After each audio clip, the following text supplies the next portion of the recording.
ಇನ್ನು ವಾಲ್ಮೀಕಿ ಹಗರಣಕ್ಕೆ ಸಂಬಂಧಪಟ್ಟಂಗೆ ಅಧಿಕಾರಿಗಳ ಕುತ್ತಿಗೆಗೆ ಬರುವಂಥದ್ದು ನಿಶ್ಚಿತ ಅನ್ನುವಂಥದ್ದು ಕಾಣ್ತಾ ಇದೆ. ಯಾಕಂದರೆ ಚಾರ್ಜ್ ಶೀಟ್ ಸಲ್ಲಿಕೆ ಆಗಿದೆಯಲ್ಲ, ಸಲ್ಲಿಕೆ ಆದಂಥ ಚಾರ್ಜ್ ಶೀಟ್ನಲ್ಲಿ ಇಬ್ಬರು ಅಧಿಕಾರಿಗಳ ಹೆಸರನ್ನು ಅಲ್ಲಿ ನಮೂದಿಸಲಾಗಿದೆ. ತುಂಬ ಸ್ಪಷ್ಟವಾಗಿ ಅಲ್ಲಿ ಹೇಳಲಾಗಿದೆ. ಇದಕ್ಕೆ ಕಾರಣ ಏನು ಅಂತ ಅಧಿಕಾರಿಗಳಾಗಿರುವಂಥ ಪದ್ಮನಾಭ್ ಮತ್ತು ಪರಶುರಾಮ್ ಇವರ ಹೆಸರು ಉಲ್ಲೇಖ ಆಗಿದೆ. ಇವರೇ ಅತಿಯಾದಂಥ ಒತ್ತಡವನ್ನು ಕೊಟ್ಟಿದ್ದರು.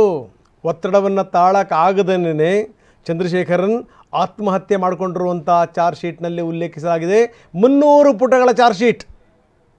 CID ಅಧಿಕಾರಿಗಳು 300 ಪುಟಗಳ ಚಾರ್ಜ್ ಶೀಟನ್ನು ಸಲ್ಲಿಸಿದ್ದಾರೆ ಶಿವಮೊಗ್ಗ ಕೋರ್ಟ್ಗೆ. ವಿನೋಬನಗರ ಪೊಲೀಸ್ ಠಾಣೆಯಲ್ಲಿ ದಾಖಲಾಗಿದ್ದಂಥ ಕೇಸಿದು.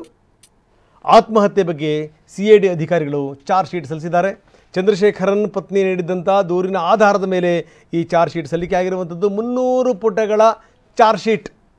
ಒತ್ತಡದಿಂದ ಮನನೊಂದು ಪದ್ಮನಾಭ ಮತ್ತು ಪರಶುರಾಮ್ ಅವರ ಒತ್ತಡದಿಂದ ಮನನೊಂದೇನೆ ಇವರು ಆತ್ಮಹತ್ಯೆ ಮಾಡಿಕೊಂಡಿದ್ದಾರೆ ಅಂತ ಚಾರ್ಜ್ ಶೀಟ್ನಲ್ಲಿ ಉಲ್ಲೇಖಿಸಲಾಗಿದೆ. ಅಂದರೆ ಇದರಲ್ಲಿ ಅಧಿಕಾರಿಗಳ ಒತ್ತಡ ಇದ್ದಿದ್ದು ತುಂಬ ಸ್ಪಷ್ಟ.